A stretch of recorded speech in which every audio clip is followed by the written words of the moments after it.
লেগেছে রে আব্বা। আর বিয়ে যাবে আর তোর বাড়ি লেগেছে গো আব্বা।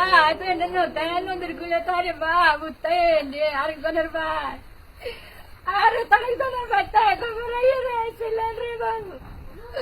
আর তোরে আনি দালাল আর তোরে আনি দিল আনি করে বাবু নাই আর তোরে আনি দে আর তোরে আনি দে আর তোরে যে গতকালকে যে ঘটনাটা হয়েছে উনি আসলে মাছ ধরতে গেছিলেন।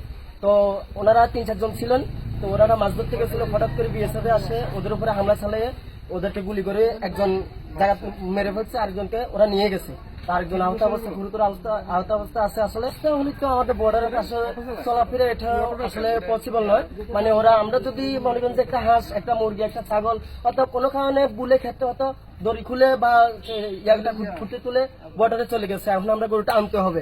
ওরা যদি আমাদেরকে বেলেকি মনে করে, যদি আমাদের উপরে ক্রস ফায়ার করে বা গুলি করে, তাহলে এটা তো আমাদের উপরে কোনো নিশ্চিত মনে হচ্ছে না। জামাইতো চাপাকল বসাইতো, 12 টন চালাইতো, 3 মেয়ে 1 ছেলে, ছোটকার বয়স 1.5 বছর চলেন। রাত্রে 10টার সময় আয় ভাত খাই জাল লই মাছ ধরতে গেছে। আর আইয়ে নোমাইয়ের গান্ডা সারা রাত গুজিয়ের কই গেছে। সকালবেলায় উনি মারা গেছে, বিএসএফ গুলি করে মারি লেছে। আমার ছেলে হাইওয়ে কাজে গেছিল অটো নিয়ে আইসা বলে এখানে কি মাছ সাইকেলা তুলে গেছে, ড্রাইভার পরে এখানে বলে বিএসএফ গুলি মারি লেছে। আমি তো জানি নাই, আমি সকাল 9টা বাজে খবর পাইছি। আমি 12টা থেকে আমি অটো চালা হাইওয়ে কাজ করে কি বলে কাজ করে অটো যদি মেহরবানি করে যাও।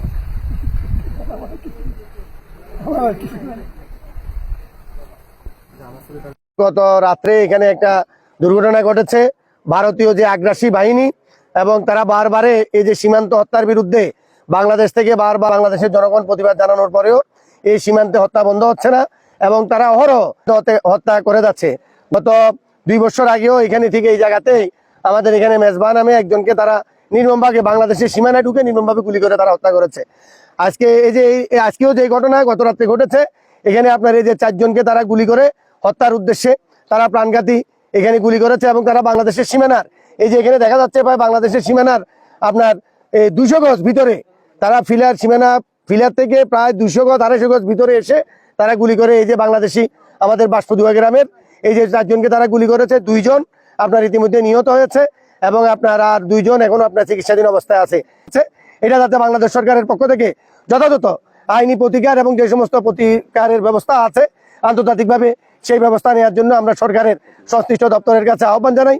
এবং কালকে 12:20 দিকে এখানে বাষ্পদুয়া এলাকায় 2164 12S পিলার নাম্বার আমার গুতুমা বিউপির দায়িত্বপূর্ণ এলাকায় একটি অপ্রীতিকর ঘটনা ঘটে, যেটা কোনোভাবেই কাম্য নয়। আমাদের বাংলাদেশি নাগরিক গুলিবিদ্ধ হয় বিএসএফ কর্তৃক। তো ঘটনা তদন্ত করতে গিয়ে আমরা দেখতে পেয়েছি যে তারা শূন্য লাইন ক্রস করে ভারতে প্রবেশ করে এবং সেখানে চোরাচালানি কারবারি কাজ করতে গিয়ে এই পরিস্থিতির সম্মুখীন হয়।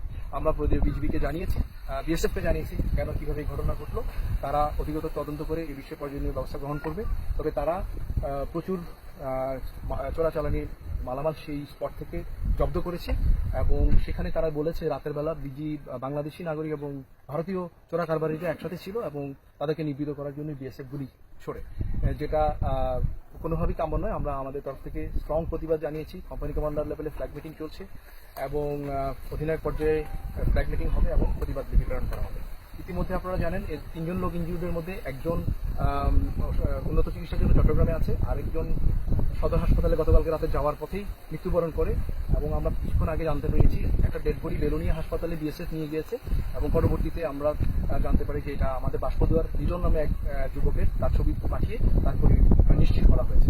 তো এখন বিজিবির পক্ষ থেকে বিএসএফ এর সাথে সমন্বয় করা হচ্ছে যেন দ্রুত আমরা এই ডেড বডিটা নিয়ে আসতে পারি এবং তার আত্মীয় পৌঁছে দিতে পারি। আমরা আজকে বিকালে আনার চেষ্টা করছি, নাহলে ইনশাআল্লাহ কালকে সকালের মধ্যে অবশ্যই আসবে। বাট আমাকে কথা দিয়েছে তারা চেষ্টা করছে যে আজকে বিকালের মধ্যেই ডেড বডিটা হস্তান্তর। ঠিক আছে।